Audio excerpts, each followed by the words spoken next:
perkara sepele tapi risikonya berat. Maka kalau Bapak takbir supaya enak, Allahu, hu-nya kuatin, Allahu Akbar, supaya nggak ketemu wawu. Kalau Bapak nggak bunyikan hu, muncul wawu, Allahu Akbar, yakin saya. Coba, kalau Bapak tes, kalau Bapak baca Allah, nggak dibunyikan hu-nya, maka akan muncul wawu, Allahu Akbar gitu. Tapi kalau Allahu Akbar loh gitu. Nah, begitu takbiratul ihram, yang takbir lainnya namanya intikal. Boleh dibaca, boleh tidak kalau sholat sendiri. Tapi kalau imam, takbir intikal wajib dibaca. Kenapa? Itu komando. Kalau imam menengai, makmum iki apa sholat ini? Wes gak bisa jadi imam itu, gak ngerti fikih. Jadi kalau takbir intikal itu hukumnya sunnah. Takbir intikal ya selain takbiratul ihram, Allahu Akbar, Sami Allah liman hamidah, Allahu Akbar. Allahu Akbar itu yang untuk komando gerakan, pindah gerakan itu kalau sholat sendiri, Bapak gak baca itu boleh. Asal takbiratul ihramnya bunyi. Tapi kalau imam wajib. Dan takbir intikal kalau jadi wajib, bacanya pun sama. Gak boleh ada huruf wawu di tengah, harus Allahu Akbar. Allahu Akbar. Khusus untuk iktidal, begitu imam sami Allahu liman hamidah, apa tadi? Boleh niru sami Allahu liman hamidah, boleh, cuman gak umum. Yang kedua, Rabbana lakal hamdu atau Rabbana walakal ham, mil'us samawati wa mil'ul ard wa mil'u ma syi'ta min saybatu, atau menengahi boleh. Menengahi itu apa ya? Diam aja boleh. Ya, boleh. Oke ya? Oke, lanjut. Assalamualaikum warahmatullahi wabarakatuh. Waalaikumsalam. Tafadhol Syekh. Ingin mempertanyakan tadi, Ustaz, kalau ada imam yang hurufnya itu misalnya al-ladzi, harusnya dibaca al-laji gitu. Ya. Nah, kita harusnya mufarakah. Pengerti mufarakahnya bagaimana? Oke. Kalau makmum meragukan, tidak hanya soal bacaan.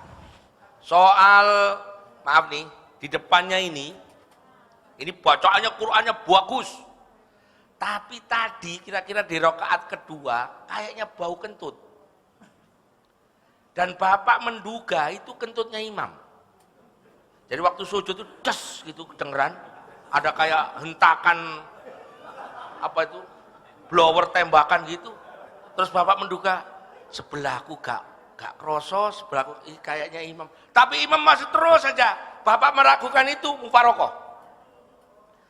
Caranya mufarokoh adalah Bapak di situ hanya merubah niat dari sholat berjamaah menjadi sholat munfarid, tapi posisi tetap di situ. Gunanya apa? Menjaga marwahnya imam. Imam walaupun batal gitu, tetap kita hormati, Pak. Itu hebatnya Islam. Imam batal jelas, ngentut kok. Bapak yakin itu kentut sudah. Wong ambune jengkol, wong tadi makan jengkol bareng kan? Wah ini kayaknya jengkol tadi makan padang ini sama saya imam ini. Nah, gitu. Tapi kayaknya gak ngaku peti isin misalnya gitu ya.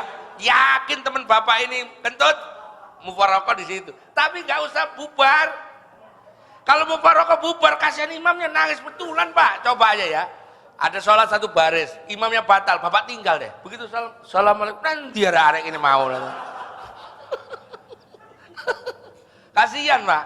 Jadi walaupun kita mufarokoh, marwah kehormatan imam tetap terjaga. Itu hebatnya. Lihat ya Pak. Jadi caranya ya. Monggo, tafadhol saya. Pindah sini ya. Monggo Pak, pakai mic. Kalau terjadi yang demikian Ustaz, imamnya mestinya mengerti. Kalau dia merasa kentut, dia tahu kalau dia batal. Tentu mengambil sikap tertentu. Iya, betul. Sikapnya seperti apa gitu? Ya. Ini kalau imam batal yang ngaku, gunanya soft yang di belakang ini ilmunya 11-12. Bila imam misalnya ghairil maghdud, tentu dia langsung ngerti kode, langsung lari. Nah ini masjid ini sudah benar. Usahakan kalau Bapak bikin masjid lagi baru, usahakan ada pintu keluar. Kalau nggak ada pintunya kasihan imam itu tolak batal, nggak boleh ngimami tolak. Apalagi yang gantiin imamnya suratnya panjang-panjang malah mewalu di situ gitu. Aduh, bisa bunuh diri dia itu. kasih pintu keluar. Begitu tut pintu keluar, seret wudhu dia. Yang di sini maju. Makanya jarak imam ke shaf kedua jangan lebih dari 3 langkah. Jarak ini ke sini nggak boleh lebih dari 3 langkah. Kenapa? Maksimum boleh bergerak yang makmum shaf pertama menggantikan imam adalah 3 langkah. Pun cara ngambil nggak boleh 3 langkah lagi, 2-2. Jadi misalnya imam dud, itu imamnya di situ, maka yang gini kan gantiin. Ghairil maghdubi alaihim waladdallin. Juga nggak boleh, nggak boleh ngawur. Sok-sokan. Nggak boleh. Ya, jadi cara gantiin gitu. Imam harus ngaku, Pak. Ngaku seret. Nah, langsung ternyata imam penggantinya bacaannya panjang, dia masih ngejar. Maka dia sekarang jadi makmum. Itulah orang ini dikatakan oleh para ulama dalam satu kesempatan jadi imam, jadi makmum sekaligus. Itu. Kalau imam gratisan nggak apa-apa, kalau imam bayar bapak potong gitu. Kata kasih amplop kowe, kapok. Ya, harus ngaku. Imam kok nanggung dosa. Jadi yang berhak gantiin, makanya Pak, ini saya sampaikan ke Pak Bambang, ke pengurus di sini. Ini yang duduk 3 di sini ini harus hafalannya, ilmu fikihnya harus 11-12 dengan imam. Makanya saya nggak berani Pak di sini, Pak. Mesti di 2-3. Ngeri saya di sini. Oh ini 30 juz semua loh Pak. Ya, tadi yang baca ya saluna gani ruh kulir ruh min amri rabbi. Misalnya nyelewat aja. Coba tes kali-kali Pak Oo keliru. Paling kul huwallahu ahad paling gitu nanti pasti ya. Langsung terusin ya. Ya, jadi kalau imam keliru langsung kabur, sholat wudu jadi makmum. Begitu. Islam top. Oke? Oke, lanjut. Tafadhol saya belakang ada. Jauh tuh.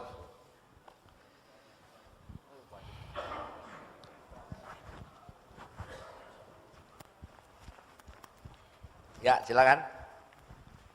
Monggo, Mbah. Assalamualaikum warahmatullahi wabarakatuh. Waalaikumsalam warahmatullahi Pak Ustadz, kalau sholat berjamaah misalnya di masjid atau musola di mall atau di bandara, kan seringkali nggak ada yang mau jadi imam gitu. Iya, dorong-dorongan. Dorong-dorongan. Kita juga mau jadi imam, kita juga nggak yakin bacaan kita betul dan nggak mau nanggung dosa. Situasi seperti itu gimana Pak Ustadz solusinya gitu? Sholat di mall, sholat tidak kenal imam sama makmumnya, sholat gak yakin bacaan imamnya, bahkan diri kita gak yakin, itu masuk kondisi darurat. Kondisi darurat. Bapak kan ke rest area, ke mall, gak kenal Pak. Ini ngaji ini piye, walaupun maaf, tongkrongan ini tongkrongan ustadz, tongkrongannya ustadz. Dorong. Yang di tongkrong, wah langsung tayas, malah tonjok-tonjokan malah. Mau jadi imam malah tonjok-tonjokan. Ya. Biasanya pengalaman saya kalau di mall, di rest area itu kalau sholat duhur sama asar rebutan jadi imam. Gak bunyi, Allahu Akbar gitu doang, modal Allahu Akbar doang cukup. Tapi begitu maghrib rebutan iqomat. Karena siapa yang iqomat makruh ngimami, dia ngerti ilmu itu. Begitu ngimami, begitu maghrib dorong, sampean naik. Apa? Aku rada watuk. Habis makan kedondong 5 saya. Condong sama bijinya rupanya. Jadi kalau kita di mall, di rest area, kita nggak tahu siapa imam kita, udah nggak apa-apa, nggak apa-apa. Yang merasa baca pun nggak yakin, ada orang yang setengah-tengah terlalu pede, ya nggak apa-apa. Ingat rumusnya, kalau imam benar, makmum dapat. Kalau imam salah, makmum dapat. Enak jadi makmum tetap aman. Tetap enak jadi makmum, percaya saya deh. Nggak apa-apa. Cuman bagi yang paham agama, kalau didorong kira-kira orang sudah dorong semua ke bapak, dan bapak insya Allah yakin bapak aja yang imam. Orang alumni MRBJ masa nggak berani sih, mana sih? Nggak apa-apa. Tapi kalau enggak ya enggak apa-apa tadi rumusnya. Imam bener, makmum dapat pahala. Imam salah, makmum dapat pahala. Tetap enakan makmum. Gitu ya, Bah? Kondisinya darurat. Bagaimana kalau imam sudah dipilih, kayaknya dia yang paling bagus, bacaannya keliru. Rumus yang kedua jalankan, mufarokoh. Mufarokoh. Gak yakin ini bacaannya keliru semua. Ya sudah Bapak di situ, ikut gerakannya dia, tapi Bapak sedang sholat munfarid. Boleh, boleh. Tetap orang itu terjaga kehormatannya. Gitu ya, Pak? Nah, clear. Oke, lanjut. Ada lagi? Assalamualaikum Ustaz. Waalaikumsalam. Mana posisi? Halo? Oh, tafadhol Syekh. Nggih. Ayo monggo Mas. Nggih. Saya pernah melihat Ustaz di industri, di Yeah. pabrikasi, itu waktu zuhur, misalnya waktu zuhur pertama, itu imam itu mengimami jamaah. Setelah selesai, Ngimami lagi. dia mengimami lagi. Woi, mantap. Yang kedua, saya pernah juga melihat setelah sholat Jumat, imamnya Itu lagi. mengimami lagi dengan satu rombongan lagi. Itu sholat apa Ustaz? Oke. Sholat Jumat bukan dia? Sholat Jumat itu, yang kedua sholat Jumat. Kalau yang pertama itu sholat Zuhur. zuhur. Iya. Yang kedua dia ngimami sholat Jumat juga? Yang pertama sholat zuhur, Zuhur, 2 kali. artinya 2 kali ya. Ya. Yang kedua pertanyaan saya itu sholat Jumat. Setelah sholat Jumat, mereka sholat lagi berjamaah. Oh, sholat ya. Itu Oke. di Tangerang. Makasih Ustaz. Hukum imam 2 kali ngimami. Ini kriterianya supaya jelas. Untuk sholat fardu selain Jumat, untuk sholat fardu selain Jumat, seorang imam boleh ngimami beberapa kali sholat fardu. Contoh, Mas Miftah, Mas Oo, Mas Rafiq di sini. Begitu duhur penuh ini masjid. Mas Oo ngimami. Setelah salam, orang yang shift pertama keluar. Masuk lagi yang di luar sholat duhur lagi. Imamnya tetap Mas Oo, boleh. Mas Oo dapat yang pertama beliau sholat wajib duhur, yang kedua sholat duhurnya dicatat sunnah. Imam. Ya. Tapi kalau Jumatan nggak boleh. Misalnya masjid ini nanti penuh. Ya penuh nek wong Jawa penuh iku ya apa jere. Mojokerto itu. Penuh. Kayaknya DKM sudah harus ngeluarin polisi shift pertama jam 11.41 sampai jam 12.seperempat. Shift kedua jam 12.30 sampai selesai. Shift pertama selesai, imamnya tadi Mas Miftah atau Mas Oo, khotibnya siapa begitu ya. Maka yang kedua harus orang baru lagi. Berarti kalau tadi Mas Oo atau Mas Miftah, Mas Rafiq sama khotibnya baru. Itu kalau Jumat. Termasuk sholat Idul Fitri, Idul Adha, sholat istisqa, sholat gerhana. Saya ngimami, misalnya ini nanti Lebaran tahun depan masih insya Allah Lebaran cuma 1. Misalnya Lebarannya 2 kali. Misalnya ada yang tanggal 29 Syawal, 29 berarti tanggal besoknya tanggal 1 Syawal. Ada yang puasa 30 berarti besoknya ya. Misalnya nih, Minggu besok Lebaran yang pertama, Senin besok Lebaran yang kedua. Saya diorder sama MPRBJ. Gus bisa ngimami hari Sabtu nggak? Hari Minggu? Oh bisa. Begitu saya sudah iyain, ada orang di daerah sana, daerah sekitar Jabodetabek, yang lebarannya hari Senin. Gus, bisa nggak ngimami? Nah, saya nggak boleh terima job itu. Karena saya ngimami sholat kedua, khutbah kedua, saya batal. Untuk imam. Kalau saya batal ngotot terima job itu, walaupun amplopnya nggak seberapa, dosanya ke saya semua. Itu hebatnya Islam, Pak. Jadi nggak ada yang serakah. Wes ayo kita, kalau kayak gitu orang akan ngerancang Lebaran 2 kali. Itulah Adha 2 kali. Rebutan imam ini. Wes aku karo wes ning kono. Habis ning kono. Ya rusak. Suatu saat saya kebetulan saya di Geraha itu jadi penasehat RW bareng 3 pemuka agama. Saya mewakili Islam, ada pendeta mewakili Kristen, ada pendeta mewakili Katolik. Waktu itu saya ingat Idul Adha 2 kali. Saya habis ngimami di lapangan Geraha. Begitu pulang saya motong hewan, ditegur. Pak Haji, besok masih ada lebaran itulah. Iya masih. Pak Haji ngimami lagi? Enggak. Lah kok begitu? Mas pendeta, kalau sampean enak, bisa 1 sampai sekian kali, makanya sampean sugih. Saya bilang gitu. Kalau Ustadz yang model begini doang, hanya boleh sekali. Oh gitu, iya. Kalau gitu saya tetap Kristen aja deh. Gitu. Akhirnya begitu. Oh dia pendeta, tetangga saya, pendeta Roy. Ya, samping saya rumahnya tempat saya. Satu-satu pengurus RW. Jadi dia bilang, oh di Islam nggak boleh Pak. Nggak kayak di Kristen sampai kebaktian pagi, kebaktian siang, kebaktian malam, besok begitu. Amplopnya sampai piro, saya bilang gitu. Aku ya mek sitok tak iku pun mek 500, saya bilang gitu. Enggak nyindir loh ya, enggak nyindir. Waktu itu 10 tahun yang lalu waktu itu. Gitu ya, Pak. Jadi kalau sholat imamnya 2 kali untuk sholat fardu, sholat raweh, selain sholat Idul Fitri, Idul Istisqa, gerhana, maka tetap sah. Sholat Jumat pun nggak boleh ngimami 2 kali. Nah sekarang pertanyaan kedua, habis sholat Jumat ngimami lagi sholat duhur.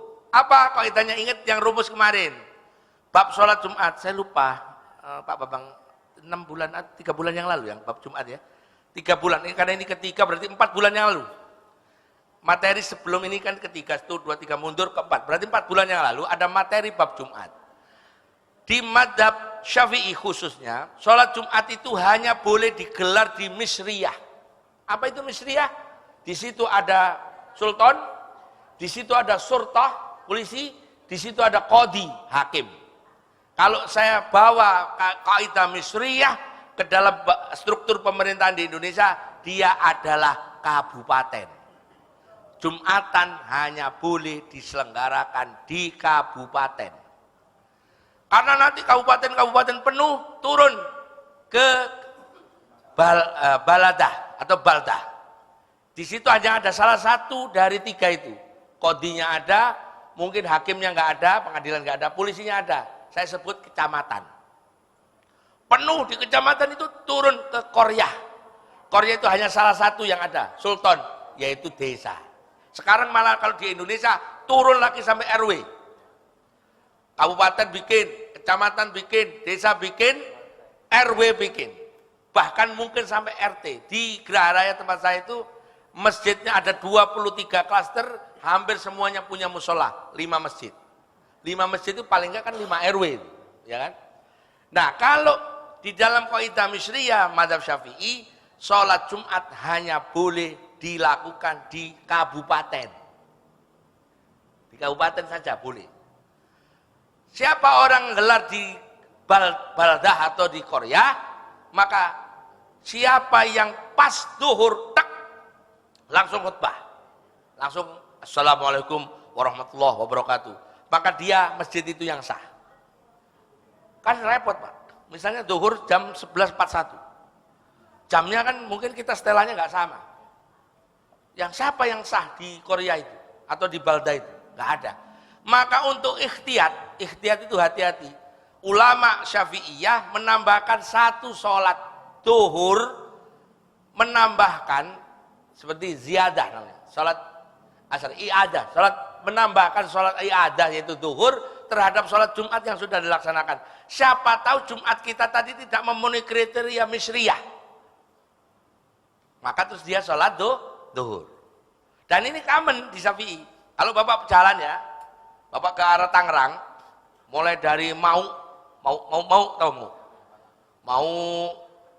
terus Balaraja, terus Serang, Cilegon, Ngidul, Serang, Pandeglang, Rangkas, semuanya begitu, termasuk pondok saya. Kalau Bapak ke Puncak, Gadok, naik, Megamendung, naik, Taman Safari, naik sampai Ta'awun, semuanya begitu. Habis sholat Jumat, sholat lagi duhur, betul ya? Kalau Bapak nggak percaya, sekali-kali lah Jumatan, jangan di MRBC terus, sekali-kali ke Puncak sana. Nah, ya, lihat Jumatan, oh ada, ya itu. Karena mereka Syafi'iyah menganggap bahwa sholat Jumat hanya boleh digelar di tingkat misriyah atau tingkat kota kabupaten. Clear ya, Pak? Nah, itulah sholat. Apa hukumnya? Hanya di Syafi'i untuk ikhtiyat, hati-hati. Clear? Clear. Ya, siapa lagi? Boleh monggo? Tafadhol Syekh. Yeah. Assalamualaikum warahmatullahi wabarakatuh. Waalaikumsalam warahmatullahi wabarakatuh. Ustadz, kalau kita sholat kan kita harus menutup aurat. Yeah. Nah, kalau kita bermakmum kepada imam yang cuman pakai kaos saja, kemudian ketika sujud, ruku atau sujud auratnya kelihatan. Soninya Gimana kelihatan, ya? sikap kita? Makasih Ustadz. Saya ambil dulu hukum terbukanya aurat ketika sholat. Sebenarnya waktu sholat takbiratul ihram masih tertutup. Begitu sujud karena kaosnya rada cingkrang, begitu Allahu Akbar, Sony, Polytron, apalagi itu mereknya ya. Iya kan? Ketok Pak, lihat Raider, kelihatan. Di madhab 4, Hanafi, Maliki, Syafi'i, Hambali, terbukanya aurat minimal 1 koin dirham. Begini, segini ya. Terbuka ketika sholat batal. Siapapun, mau imam mau bukan imam. Kalau imam ya otomatis dia batal. Begitu dia batal, berlaku lagi kita ke hukum imamah. Kalau Bapak tahu imam batal, dan imam terus ngimami, Bapak mufarokoh. Nggak yakin dia sholatnya sah kan? Untuk ngurangi dosanya dia. Kalau dia ngotot imam, biarin aja. Nah itu ya, yang pertama. Yang kedua, kalau terbukanya di Syafi'i ini, langsung bisa ditutup, sah. Contoh, maaf, begitu sujud, seret, kerasa ini ISIS itu apa ya? Misalnya di sini ada AC ya, begitu sujud kan, ini kan kebuka, semriwing gitu loh, langsung ditarik, set ini, ya, dan dia nariknya pinter, nggak 2 gerakan, set, tetap sah. Tapi mosok tiap sujud narik-narik terus, kan gak lucu juga kan? Nah makanya imam itu sebaiknya bajunya yang bagus, pakai gamis, pakai jas gitu ya. Ya yang bisa memastikan itu nggak terbuka. Boleh, bisa nggak imam walaupun pakai gamis terus? Oh bisa sekali. Bisa sekali. Saya pernah ngimami Idul Fitri musim kemarau. Musim kemarau, angin. Wah, angin. Saya kan sarungan. Saya kan biasanya kalau sarungan pagi biasanya kosongan. Wah, ini bahaya ini. Latihan ikhram mau pergi haji. Mau pergi haji latihan ini ceritanya yang kosongan aja gitu. Uangin, was, buka, lap. Untung kan makmum belakang nggak kelihatan itu langsung set, nggak apa-apa. Rokaat kedua angin lagi, lama-lama tak kempit set dah. Uangnya kenceng Pak, bisa. Asal segera ditutup sah. Tapi kalau begitu angin malah menikmati, ya apa? Batal ya. Jadi kalau ada imam yang auratnya terbuka, ketika itu segera ditutup, di Syafi'i boleh. Ya, imamnya kerasa ini kalau saya ini cingkrang nih, kalau saya pakai sujud mesti buka nih gitu ya. Tapi kalau dia ngotot begitu, Bapak mufarokoh. Tadi rumusnya tadi. Ya, clear. Oke. Monggo, Pak. Assalamualaikum Ustaz. Waalaikumsalam warahmatullahi wabarakatuh. Monggo. Mudah-mudahan nggak terjadi di masjid ini Pak. Nggih. Pernah satu kali saya, kalau dia khutbah imamnya, ya. Tapi kalau ini seandainya sholat Jumat, imam lagi sujud, tiba-tiba dia dipanggil diam saja gitu. Meninggal. Meninggal. Oke. Ngimami sholat Jumat. Jadi gimana adabnya, aturannya yang Aturannya. terbaik? Nolongin dia dulu atau sholat ini teruskan atau ada bagaimana? Oh. Itu, ini supaya Oke. ngerti ini. Ya, MBRT. mudah-mudahan nggak terjadi. Nggak terjadi. Ya. Ya. Oke, sudah saya jawab ya. 10-15 tahun yang lalu di pesantren Pak D saya di Mojokerto, kejadian Bah, tapi sholatnya sholat Isya. Begitu takbiratul ihram, Allahu Akbar, santri semuanya mengira iftitah, beliau mengira iftitah, tapi kok nggak mulai Al-Fatihah. Nah, santri kan nggak berani, kira-kira melewati lazimnya beliau kalau ngimami, ini nggak wajar. Salah satu santri membatalkan diri, ngelihat beliau ditolong terus sudah ambruk, beliau sudah wafat. Jadi beliau wafat dalam keadaan berdiri takbiratul ihram. Salah satu pengasuh di pondoknya Pak di saya. Maka langsung oleh santri ini digotong, ditidurkan di samping, terus si santri yang nggak batal tadi sudah paham, langsung maju nerusin. Jadi santri yang sop kedua ketiga yang tadi sholatnya nunduk, nggak tahu bahwa ustadznya meninggal. Baru selesai, assalamualaikum, diberitahu pada jerit semua. Itu caranya. Jadi tetap sholat jalan, salah satu membatalkan diri nolong, terus satu yang nggak batal nerusin. Begitu mestinya. Jangan begitu batal, bapak-bapak, ini oh jangan hebat, biarin aja. Memang Allah menghendaki begitu sama beliaunya kan gitu.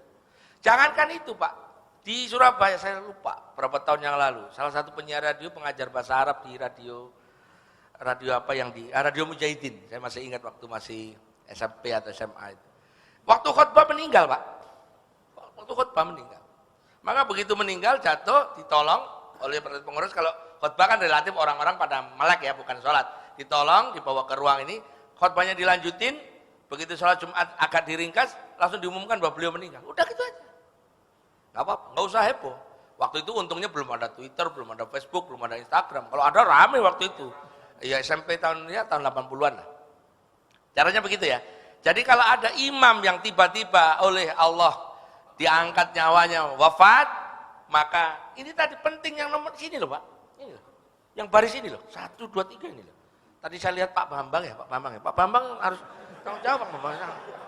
Paling enggak sampai 29 juz loh Pak Bambang ya.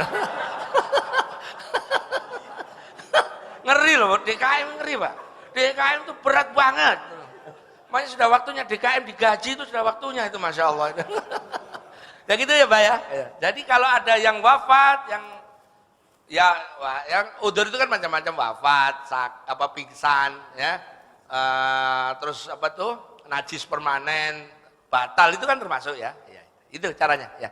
Oke lanjut, ada lagi? Assalamualaikum warahmatullahi wabarakatuh. Waalaikumsalam. Tafadhol Syekh. Kalau kita baca, jadi imam baca surat di tengah-tengah lupa, baiknya kita langsung ruku atau ganti surat yang lain. Oke, baik. Rasulullah itu pernah baca surat yang panjang. Kalau nggak salah surah Ali Imran. Begitu di tengah, beliau terbatuk. Terbatuk. Hadisnya Bukhari dan Muslim. Begitu terbatuk, beliau langsung ruku. Beliau terbatuk kayak kesedak gitu. Jangan langsung ruku. Oleh para ulama, ini dimaknai kalau ada orang yang uzur karena batuk, bukan karena lupa, maka boleh langsung ruku. Tapi kalau lupa, pilihannya ada dua. Pertama, boleh diganti dengan surat yang dia yakin hafal. Dan yang kedua adalah boleh langsung ruku. Boleh. Misalnya, "Lau anzalna hadzal Qur'ana 'ala jabalin la ra'aitahu khashi'an mutasaddian min khasyatillah wa tilka kayak kaset bulet ngono kae wa tilka." Udah gitu makmumnya, "Tilka apa, Lek?" Watilka kalau yang belakang juga watilka opo ini gak hafal juga Al-Hasr terakhir. Ya langsung Allahu Akbar boleh. Atau supaya nggak malu watilka qul huwallahu ahad. Kalau ganti nyambung, kalau yang nyambungnya itu potongan surat boleh tanpa bismillah. Tapi kalau ganti nyambung dengan surat yang pendek, sebutlah wal asri, al kafirun, maka sebaiknya tambahi bismillah. Watilka tiga ini menengai kan sing hafal. Bismillahirrahmanirrahim wal asri, begitu. Caranya nyambung begitu. Kalau itu yang disambung adalah surat yang pendek. Tapi kalau nyambungnya watilka, apalnya inna lillahi wa inna ilaihi raji'un, ini kan surat Quran juga. Boleh tanpa bismillah. Innalillahi wa inna ilaihi raji'un, surat loh Pak itu. Begitu watilka lupa, innalillahi wa inna ilaihi raji'un, Allahu Akbar. Kangen iki salat apa ana wong mati. Ya gitu ya. Allah karim. Pokoknya kalau dia lupa maka sambung. Kalau memang bisa dengan surat pendeknya, atau dengan potongan ayat. Kalau surat pendek didahului dengan bismillah. Clear ya Pak? Ya, oke. Lanjut. Ada lagi? Apalagi Pak? Tafadhol. Yang mana nih? Udah cukup? Cukup ya? Yuk kita berdoa kepada Allah Ta'ala. Mudah-mudahan seluruh jamaah yang hadir Allah berikan kebaikan dunia akhirat. Yang punya utang-utangnya lunas. Yang punya penyakit-penyakitnya disembuhkan oleh Allah Ta'ala. Anaknya jadikan anak yang saleh-salehah. Yang punya hajat-hajat dunia, hajat akhirat hasil maksud. Yang belum haji, belum umroh bisa haji, bisa umroh. Yang sudah haji bisa, yang sudah umroh bisa berangkat haji, bisa umroh lagi. Yang punya hajat apapun Allah berikan, Allah hasil maksudkan, Allah kabulkan, dan Allah panjangkan umur kita, Allah matikan kita dalam keadaan husnul khatimah, istiqomah dalam ibadah dan taat pada Allah Ta'ala. Al-Fatihah. A'udzubillahi minasyaitonir rajim. Bismillahirrahmanirrahim. Alhamdulillahirabbil alamin arrahmanirrahim. Iyyaka na'budu wa iyyaka nasta'in. Shiratal ladzina an'amta 'alaihim ghairil maghdubi 'alaihim waladdallin. Doa penutup majelis. Subhanakallah wa bihamdika asyhadu an la ilaha illa anta astaghfiruka wa atubu ilaik. Wallahul muwaffiq ila aqwamit thariq. Assalamualaikum warahmatullahi wabarakatuh.